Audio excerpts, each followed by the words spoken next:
mu lukungaana lwa bannamawulire olutula buli Monday ku kitebe kya poliisi e Naggulu. Omwogezi wa poliisi mu ggwanga Fred Enanga ategeeza nga bambega baabwe bafunye amawulire ng'ababaka Muhammad Ssegirinya ne Ann Ssewanyana be bateekateeka okwekalakaasa mu bitundu byabwe nga bawakanya ekyabalonzi baabwe obutatusibwako obuweereza bwetaagisa kw'ossa n'okuyisa ebivulu mu kibuga nga bagenda ku paalamenti olunaku olw'enkya.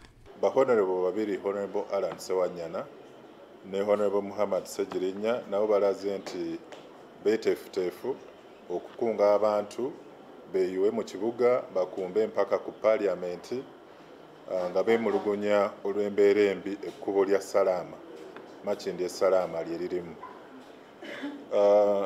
Naye nga era bakikola nga tebatambulidde tebakwataganye na poliisi then olunaavaawo tufune okusoomooza okw'amaanyi. Enanga ategeeza nti wali muntu n'omu akkirizibwa kwekalakaasa oba okuba olukungaana nga tasoose kufuna lukusa lwa poliisi era alabudde ababaka bano nti singa bagezaako okukunga abantu bagenda kukolebwako ng'amateeka bwe galagira.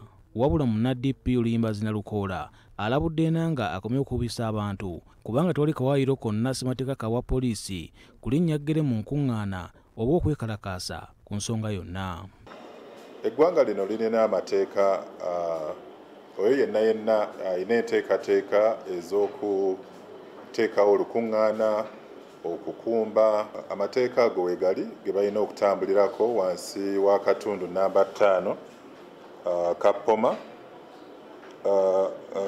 Ekyokulabirako sabbiiti eyo tulina abavubuka 11 abaakwatibwa ku mini price we baali nga beekalakaasa n'amabaati. Jjukira abantu bayitirivu nnyo. Ebbaati lino ly'olaba tebalisabise ku mabbali liyinza okutema omuntu n'olyoka limutuusaako obulabe lwakuba nti gw'oyagala kulaga kwemulugunyako. Ebyo ebigambo byayogera mukulu Enanga ng'agamba nti poliisi erina ebbeetu okusatulula enkungaana ozikuba mu tiya gaasi.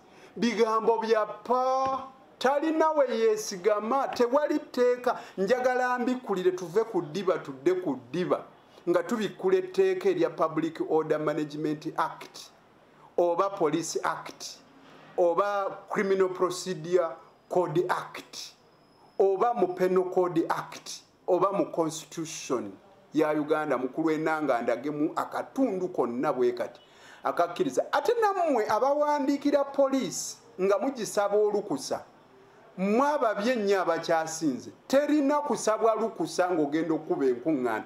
Bwe kibanga ddala nga waliwo obuvunaanyizibwa eri poliisi okugisaba olukusa, poliisi ejja enkima envunaane lwaki ŋŋambye abantu nti tebasaba lukusa poliisi olina gitegeezaako butegeeza. Gye bavuddeko okukolera butassemateeka yajungula akawaayiro namba 5 ne namba 10 mu tteeka erirungamya enkungaana Republic Order Management Act. Poliisi bwe yali yeesigamako okulinnya eggere mu nkungaana z'ebyobufuzi era abalamuzi 5 bakulembeddwamu Elizabeth Musoke bategeeza nti munnayuganda teyeetagisa kusooka kufuna lukusa kuva ku poliisi okutegeka olukungaana lwonna ne bwe lubeera nga lwa byabufuzi wadde okwekalakaasa nga buvunaanyizibwa bwa poliisi okulanga bannayuganda balaga obutali bumativu bwolesa eddembe lyabwe. Nalukoola alabudde abasirikale ba poliisi obutakozesebwa mu kugumbulula nkungaana nga bwe boolekedde okusibibwa mu mateeka bavunaanibwe ng'abantu singa tebakoma kuteekesa mu nkola biragiro ebikontana ne ssemateeka. Buli alinyirirwa eddembe lye wandiika erinnya ly'oyo omupoliisi naddala abo abakulira tubawalewale tubakube mu mbuga z'amateeka. Ojja kulaba bajja kutereera. Nze kankubuulire si ggwe anaasooka.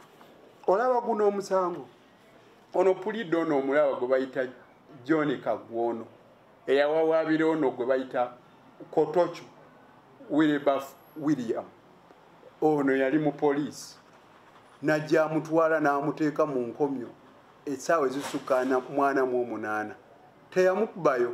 Olowooza kooti teyalagira asasule ssente empitirivu yenna abaalagidde. Olaba wano kooti yagamba asasule $2 million damages kulinyirira ddembe lya buntu. Gye buvudde okuleetera butassemateeka yasazaamu obuwaayiro obadde bwa poliisi olukusa okuyimiriza enkungaana z'abannabyabufuzi. Wabula wadde obuwaayiro buno bwasazibwamu poliisi egamba nti obuyinza buno ekyabulina nga ne bannabyabufuzi nabo bagamba nti poliisi obuyinza tekyabulina.